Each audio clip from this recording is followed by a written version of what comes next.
Certo rei e rainha tinham 3 filhas.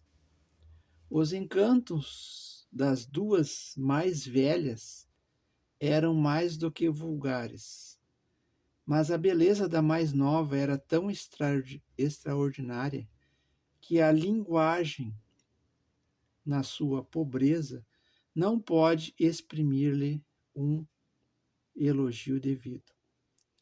A fama da sua beleza era tão grande que gente dos países vizinhos vinha em grandes grupos para ter o prazer de vê-la e ficava assombrada e prestava-lhe homenagens que só a Vênus são devidas. De fato, Vênus já vira que seus altares tinham sido abandonados e os homens prestavam sua devoção à jovem virgem. Quando ela passava, o povo cantava-lhe elogios e sobre o caminho por onde passaria espalhava flores e grinaldas. Esta perversão da homenagem, devida só a poderes imortais, agora prestada em exaltação a uma mortal, ofendeu muito a verdadeira Vênus. Sacudindo seus deliciosos cabelos encaracolados, com indignação ela exclamou: terei de ser eclipsada em veneração por uma moça mortal? Então foi em vão que esse pastor real, cujo critério foi aprovado pelo próprio Jove, me deu o pomo de beleza sobre a minhas ilustres rivais, Palas e Juno? Ela não usurpará, porém, assim tão à vontade as honras que só a mim são devidas. Dar-lhe-ei motivo para se arrepender de possuir essa beleza imerecida. Então chama seu filho alado, Cupido, brincalhão por natureza, e incitando-o provoca-o com suas queixas. Aponta Psique e diz: meu querido filho, castiga esta beldade desobediente. Dá à tua mãe uma vingança tão doce quanto tem sido a sua mágoa. Infunde no peito desta donzela soberbo uma paixão por alguma criatura vulgar, vil e indigna, para que colha assim uma mortificação tão intensa como tem sido seus triunfos e exultação. Cupido preparou-se para obedecer ao mando da sua mãe. No jardim de Vênus existem 2 fontes, uma de águas doces e outra de águas amargas. Cupido encheu 2 vasilhas de âmbar, uma em cada fonte, e suspendeu-as na extremidade do seu carcaz. Apressou-se a ir ao quarto de Psique, a quem encontrou dormindo. Então deixou cair algumas gotas de água amarga nos lábios dela, embora ao vê-la ficasse cheio de dó, tocou-a depois num dos lados com a ponta da sua seta. Ao sentir o toque, ela acordou e abriu os olhos na direção de Cupido, o qual, embora estivesse invisível, ficou tão surpreendido que, na sua confusão, feriu-se com a sua própria seta. Sem ligar importância à ferida, agora só pensava em reparar o mal que fizera e deitou algumas gotas de água doce sobre todos os cabelos dourados e encaracolados da donzela. Psique, daí por diante, tratada com desdém por Vênus, não consegue benefício da sua beleza. É verdade que todos os olhos se dirigiam para ela e que todos os homens elogiavam-lhe a beleza, mas nenhum rei ou jovem de sangue real, ou mesmo de sangue plebeu, apresentou-se para pedi-la em casamento. Suas 2 irmãs mais velhas, de beleza mais moderada, já se tinham casado havia algum tempo com 2 príncipes reais, mas Psique, sozinha nos seus aposentos, lamentava a sua solidão, farta dessa beleza que, embora provocasse uma abundância de elogios, não consegue despertar amor. Seus pais, receosos de ter inconscientemente incorrido na ira dos deuses, Consultaram o oráculo de Apolo e receberam esta resposta. Abre aspas. A virgem não está destinada a ser noiva de um mortal. Seu futuro marido a espera no cume da montanha. É um monstro que nem deuses nem homens podem combater. O decreto do oráculo, fecha aspas, o decreto do oráculo era tão tenebroso que encheu o povo de piedade por ela, e seus pais se entregaram ao desespero. Mas Psique disse, abre aspas, meus queridos pais, por que me lamentais? Devieis ter me lamentado quando o povo fazia chover sobre mim elogios imerecidos e em uníssono chamavam-se Vênus. Vejo que sou vítima desse nome, mas submeto-me, levai-me até o Penedo, onde o meu triste destino me aguarda. Fecha aspas. Foram feitos todos os preparativos e a donzela real tomou seu lugar na procissão, que se parecia mais com um préstito fúnebre que uma pompa nupcial, e com seus pais, no meio da lamentação do povo, subiu a montanha, no cume da qual a deixaram só, e com os corações tristes regressaram a casa. Enquanto Psique estava na colina, com a respiração ofegante, devido ao medo que sentia, e os olhos cheios de lágrimas, o gentil Zéfiro carregou-a e levou-a com toda a facilidade até um campo cheio de flores. Pouco a pouco ela serenou, deitou-se no relvado e dormiu. Transcrição sobre o mito, o célebre mito de Cupido e Psique. Está transcrito no nosso blog, www.jaquesja.blogspot.com.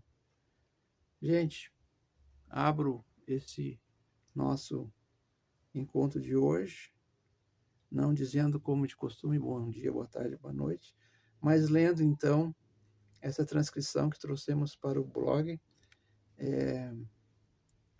aqui na página que nós dedicamos para os escritos não acadêmicos. Então, dentro do blog nós temos os escritos acadêmicos, textos acadêmicos, e os não acadêmicos. Vejam, aqui, ó, páginas, nós temos textos acadêmicos e escritos não acadêmicos. Então, nós abrimos os escritos não acadêmicos com a mitologia geral, foi transcrito do livro Idade da Fábula. O autor do livro é Thomas Bulfin. E aí nós, em primeiro momento, nós transcrevemos a lenda da Ibico e depois esse último que nós lemos. Se você quiser acompanhar, se você quiser prestigiar, se você quiser visitar, então, fica o convite para estar conosco no site Giacomini, nessa noite tão auspiciosa, trazendo boas notícias auspiciosas. Vejam, alguns sabem, outros não, então nós vamos, por definitivo, declarar da nossa descendência, e por que do Giacomini? Vejam, em tela, o doutor Davi Giacomini. Davi Giacomini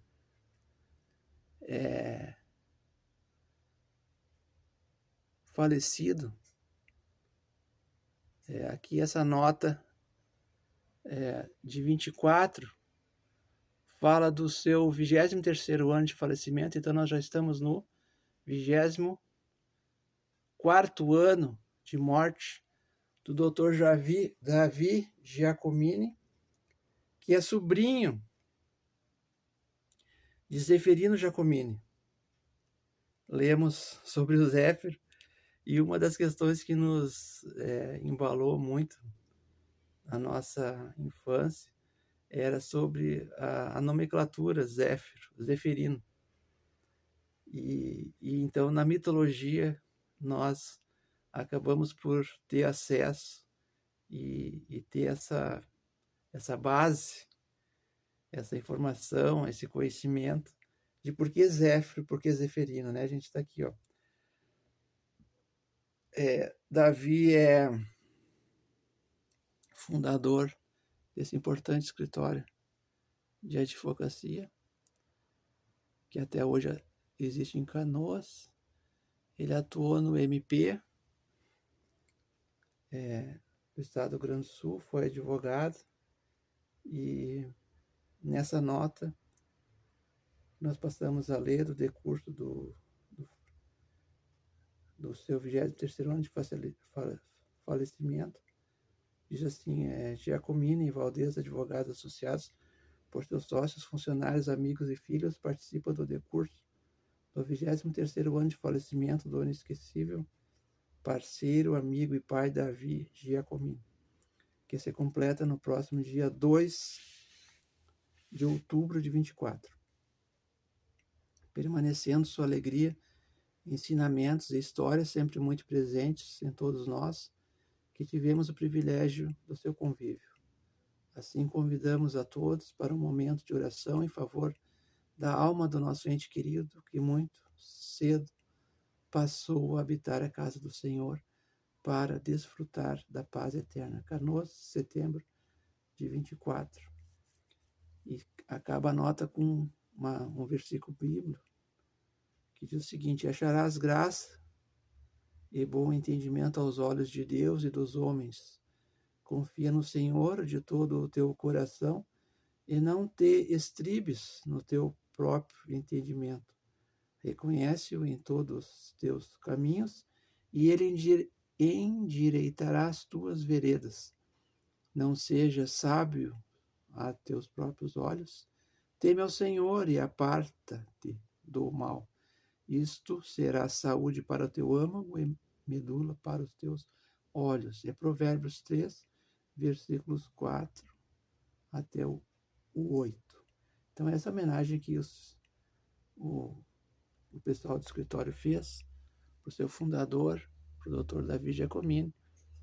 Então, vejam, Davi Giacomini e Zeferino Giacomini são a mesma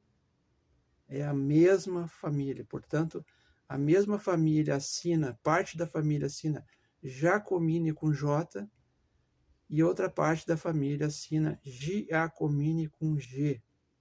Portanto, quando nós elegemos essa nomenclatura para trabalhar na internet, é justamente agregando as duas descendências, Giacomini e Giacomini, certo? Então, fica um pouco claro da nossa intenção de homenagear as duas, digamos assim, as duas vertentes, os dois lados, os dois grupos que pertencem aos mesmos Giacomini Passo Fundo, oriundos da cidade de Passo Fundo, Rio Grande do Sul. Gente, vejam, nós temos aqui conosco, falando em direito, falando em operadores do direito, nós temos na tela um grande Miguel Reale, um grande operador do direito. Nós temos hoje sim, gente, hoje ele veio, ó. Eu falava outro dia para vocês desse livro, ele está conosco, esse compêndio imenso do professor Gilmar Mendes, acompanhado do Paulo Branco, curso de Direito Constitucional. Está conosco também o célebre, famoso, comentado e querido por toda a nação, Rui Barbosa. Então vejam que é um dia especial, são boas notícias e mais do que a presença de Rui Barbosa, Reale, Gilmar Mendes, Kant, e depois vamos falar de Kelsen, Kant, e depois vamos falar de Kelsen, mas, gente, notícias assim, muito bacanas, vejam. Não é todo dia que acontece, mas na medida em que a pesquisa avança, nós conseguimos estabelecer parâmetros, conseguimos avançar, e hoje eu quero então compartilhar convosco de própria lavra, veja, não é todo dia, mas quando acontece a gente tem que comemorar, na verdade, o nosso próprio conceito de Estado, com E maiúsculo, de direito. Então, fizemos um encontro aqui muito interessante, o último encontro foi muito produtivo. Então, vamos combinar assim, ó, nós vamos voltar nessas duas referências que tivemos no último encontro, e vocês vão entender, então, dessa... Ó, vamos deixar o Reale na tela, dessa nossa motivação para encontrá-los hoje aqui. Vejam, esse livro eu comentei com vocês, olha, é bem pesado, estou com dificuldade até de erguê-lo, é a 9ª edição, editora Saraiva, curso de Direito Constitucional. Eu quero abrir ele na página dedicada às Constituições do Brasil. Vejam, não vou cansá-los com uma leitura longa, eu só quero iniciar aqui, ó, Constituições, vamos ver se eu consigo, aí, agora sim. Constituições do Brasil, de 1824 a 1988, ou seja, é um apanhado, é um trabalho que remonta o que aconteceu no Brasil desde o Brasil Império, que é a página 99, certo? 1824 é a primeira Constituição do Brasil e 1988 é a última Constituição. Vejam, enquanto você observa Reale, eu leio Mendes. A parte, o curtíssimo período de vigência da Constituição de Cádiz, entre nós, a história das nossas constituições tem início com a independência. A Constituição de 1824 foi outorgada por Dom Pedro I, depois de dissolvida a Assembleia Constituinte convocada no ano anterior. Foi a mais longeva das constituições brasileiras durante 65 anos, somente tendo sido emendada uma vez, em 1834. Institui a monarquia constitucional e o Estado unitário, concentrando rigorosamente toda a autoridade política na capital. Vejam, esse é o primeiro parágrafo. Eu prometo para vocês que eu vou continuar lendo, não agora, tá? Porque hoje nós vamos conversar. Mas eu prometo para vocês que é um texto curto. Nós vamos colocar a voz nesse texto. Eu só quero, para todos, né, que quiserem acompanhar e entender, né, quem não teve ainda a oportunidade de acompanhar esse pequeno histórico, né, da Constituição. Eu só quero aqui confirmar convosco o que está escrito na página 101, que é na sequência, tá?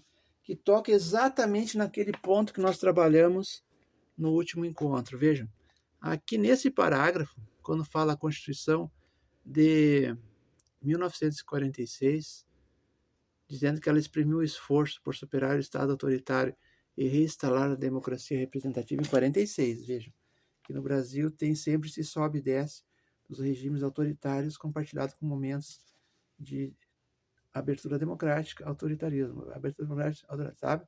Tem essa alternância. E nós falávamos, então, da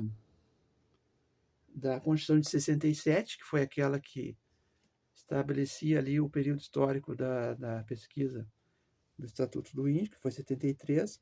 Em 67 nós temos uma Constituição, e em 69 nós temos uma emenda constitucional da Constituição de 69, que vem a ser uma emenda tão potente, exatamente como nós falamos aqui. Ó. Ela é tão potente que muitos consideram uma nova Constituição, mas não é. Então, a Constituição vigente na época que foi positivado o direito da matéria que estudamos, do Estatuto do Índio, está aqui, ó, página 101 do compêndio. É pesadíssimo, gente, eu estou com dificuldade, tá? Mas eu vou ler aqui um pedacinho, ó. Em 1969, a junta composta por ministros que chefiavam cada uma das 3 armas e que assumiu o governo depois de declarada incapacidade por motivo de saúde do presidente da República, promoveu uma alargada reforma da Constituição de 67, por meio de ato que ganhou o nome de Emenda Constitucional número 1 de 69.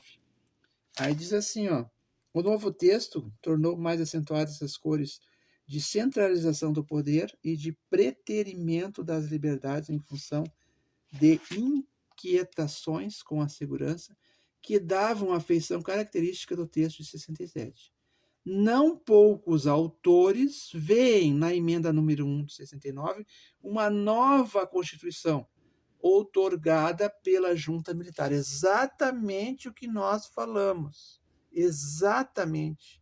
Então vejam que quem acompanha o canal, quem está conosco, verifica da fidelidade, da veracidade de tudo aquilo que nós estamos construindo passo a passo.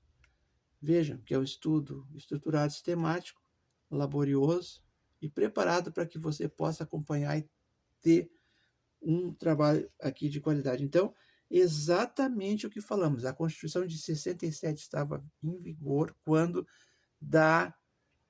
do surgimento do Estatuto do Índio de 1973. Então, 67 a Constituição, 69 a emenda. Na vigência dessa Constituição surge a primeira lei especializada em comunidades indígenas no Brasil.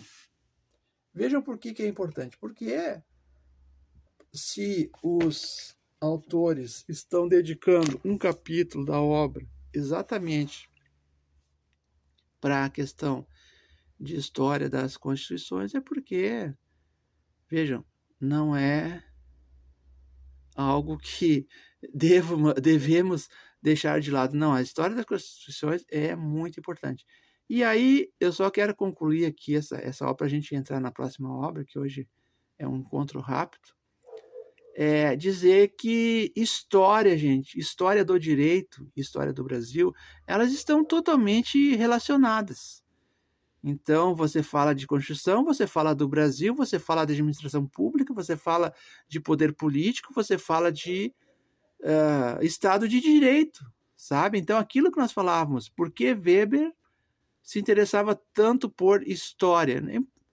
Não tem outra justificativa, senão todo jurista que se preze, que se coloca como alguém interessado e preocupado com o seu tempo, com a sua sociedade, vai estar estudando de história, vai estar dedicado para o estudo da história. Ali, ó, emergências climáticas, Semana dos Povos Indígenas, povos indígenas chamam para a cura da terra, tá?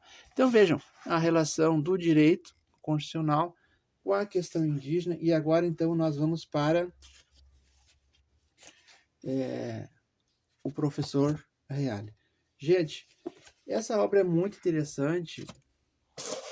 Eu sugiro, especialmente para os que estão iniciando, vejam bem, lições preliminar de direito, ou seja, não é diferente da obra anterior, ela é uma obra mais introdutória, uma obra mais específica para aqueles que estão iniciando, mas não deixa de ser interessante e necessária para todos aqueles que se interessam por direito civil, pela teoria tridimensional do direito, pela filosofia do direito, enfim, pelo Miguel Reale, certo?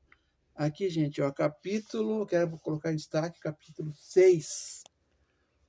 Capítulo 6, o professor Reale está trabalhando com o conceito de direito e a sua estrutura tridimensional.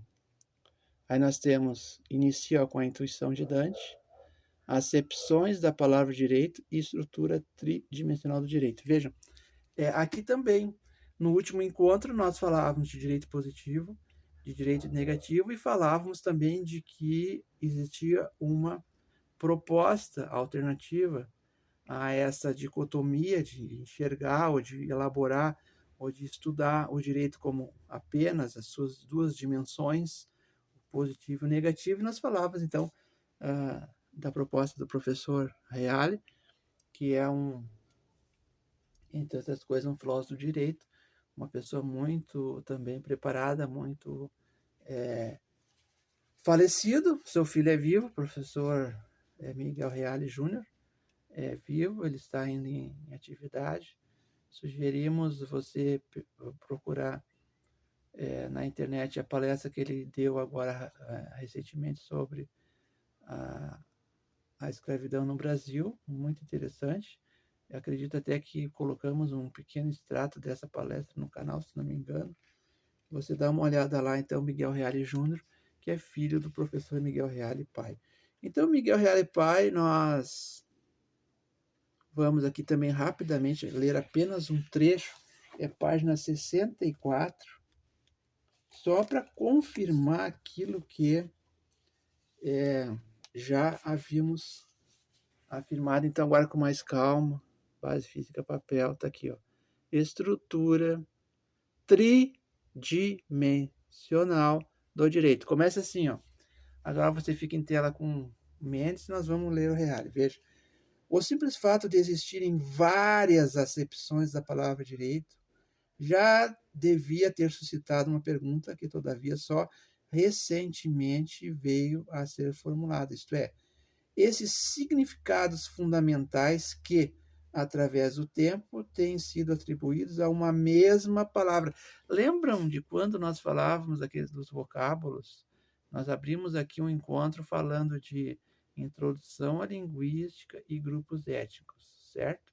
Você lembra que trouxemos uma obra que dizia, ao final daquele encontro, nós mostramos que direito, a palavra direito, segundo aquele especialista, tinha no mínimo três significados, certo? Então, é exatamente o que o professor Reale está colocando aqui para nós. Veja, uma análise em profundidade dos diversos sentidos da palavra direito veio demonstrar que eles correspondem a três aspectos básicos discerníveis em todo e qualquer momento da vida jurídica. 2 pontos. Um aspecto normativo, abre o parênteses, o direito como ordenamento e sua respectiva ciência, fecha parênteses. Um aspecto fático, ou seja, o direito como fato, e um aspecto axiológico, ou seja, o direito como valor de justiça. Está aqui, ó, página 65. Vejam, agora com calma. Nós até demonstramos que lemos 3 discos, cada um correspondendo a um desses 3. E aqui então vem, ó, A, B e C. Vou partir para a leitura, você acompanha. Veja, nas últimas 4 décadas, o problema da tridimensionalidade do direito tem sido objeto de estudos sistemáticos. Vou repetir, estudos sistemáticos. Então, quando eu repeti que Weber gostava de história não é por qualquer coisa, não fiquem abalados. A gente tem que fazer um estudo sistemático, certo? Senão a gente não chega lá. Veja, até culminar numa teoria, ou seja, isso é uma teoria. Perdão, gente, perdão. É um gripe. Não vou editar, tá? Isso aí vai aparecer para vocês, perdão.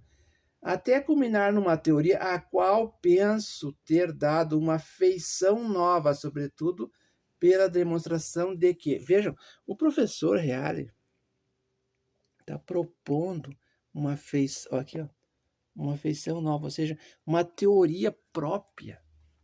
Isso é Brasil, gente. Isso é um cientista brasileiro. Nós temos tantas coisas, né, que vêm, tipo aqui, né?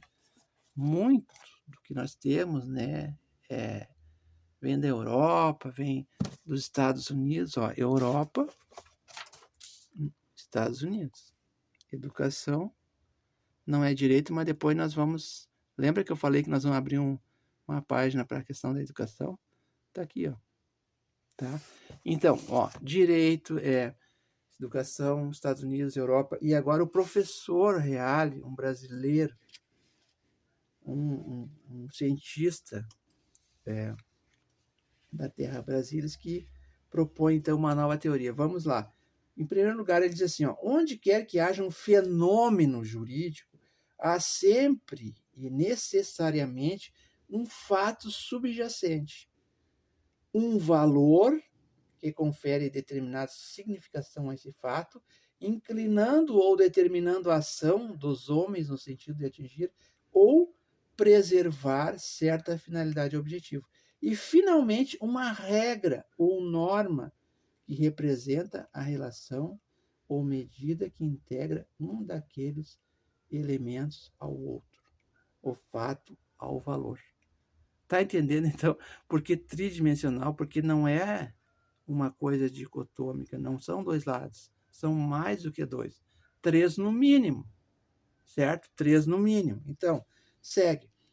Letra B. Tais elementos ou fatores, e ele abre parênteses e fala, fato, valor e norma, fecha parênteses, não existem separados um dos outros, mas coexistem numa unidade concreta.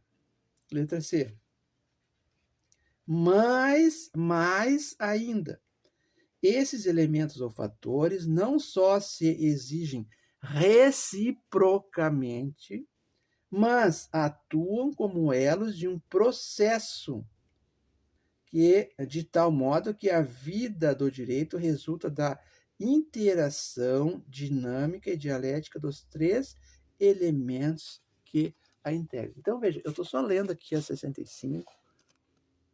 Tem várias páginas explicando, gente, tá? Isso aqui não é tão simples quanto parece, mas eu tô assim, ó, sendo bastante didático, estrutura tridimensional do jeito, e tô explicando de forma pausada, tranquila, o que é para o professor Miguel Reale e da importância que isso teve para o mundo do direito, certo?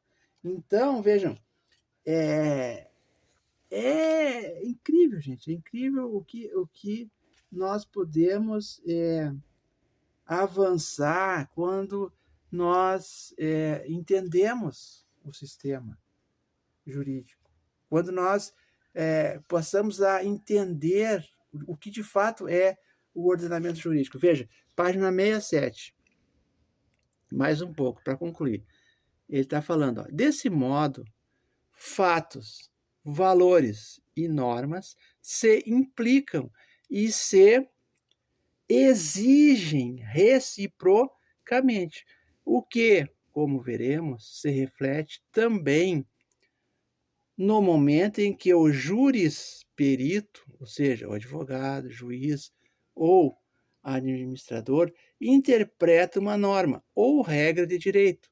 São expressões sinônimas para dar-lhe a aplicação. Então, claro que teríamos que aprofundar, questionar do ponto de vista hermenêutico, do ponto de vista um pouco mais da filosofia do direito, e verificarmos, então, outras questões que aqui nós não vamos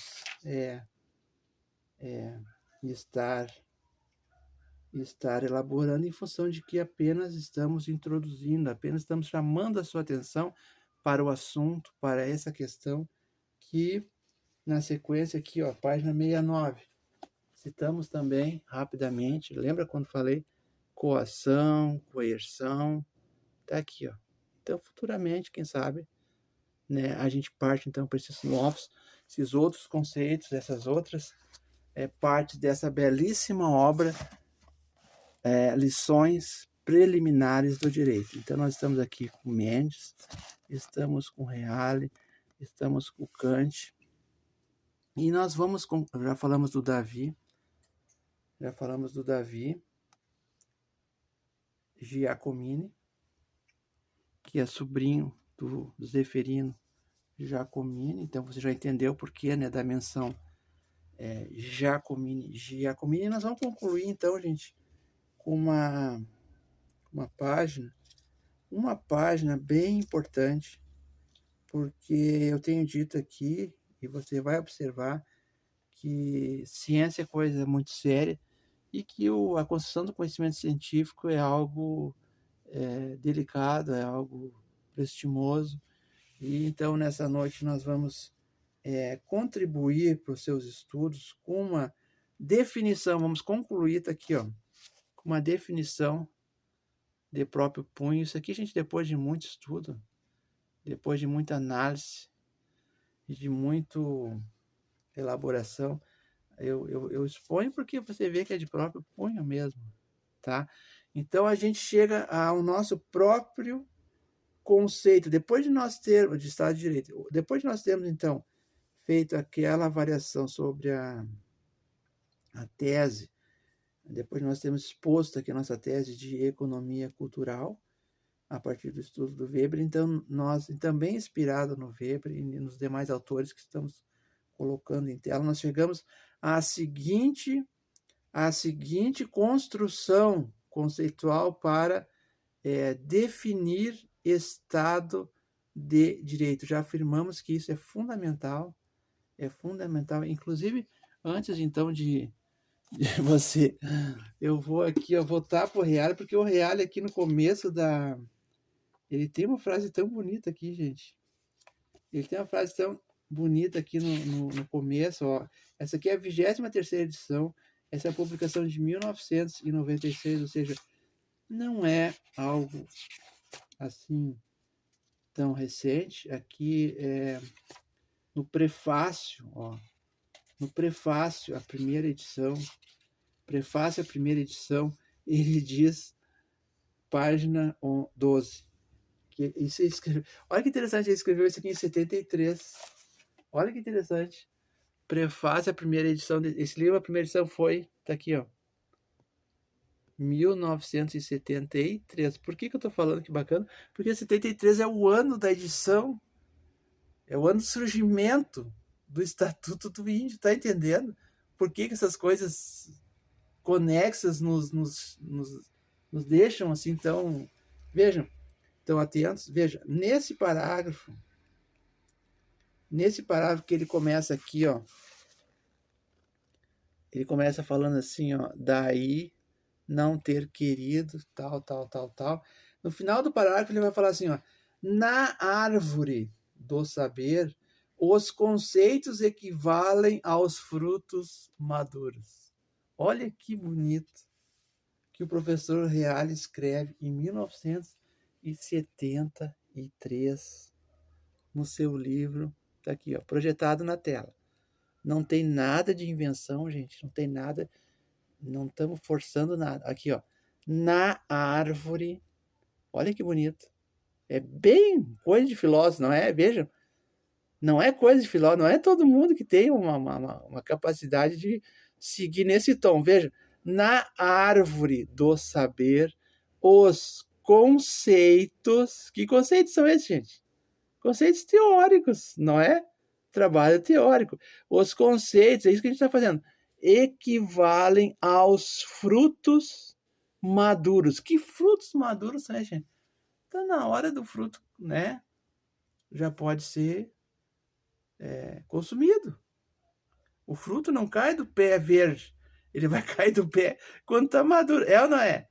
E o Reale, então, nessa época aqui, que já é também um homem maduro, ele está construindo conhecimento, ele está chamando a nossa atenção para a árvore do saber. Olha que lindo!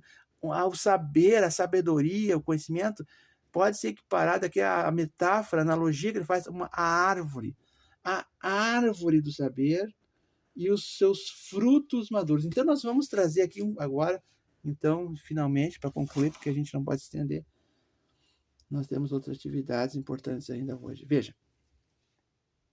de própria palavra, um fruto maduro para você, quiser anotar, quiser acompanhar, depois você volta no vídeo e acompanha e desde que cite a fonte, não tem nenhum problema, né, gente? Desde que você veja o que construímos. O que é o Estado do Direito sob a nossa própria concepção, sobre a nossa própria avaliação. O conceito é o seguinte, gente, abre aspas.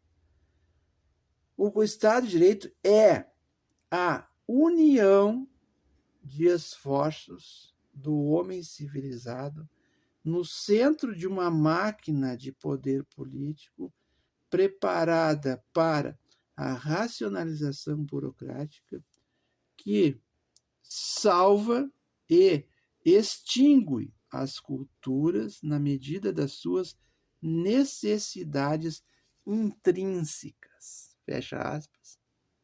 Giacomini. Então eu quero dedicar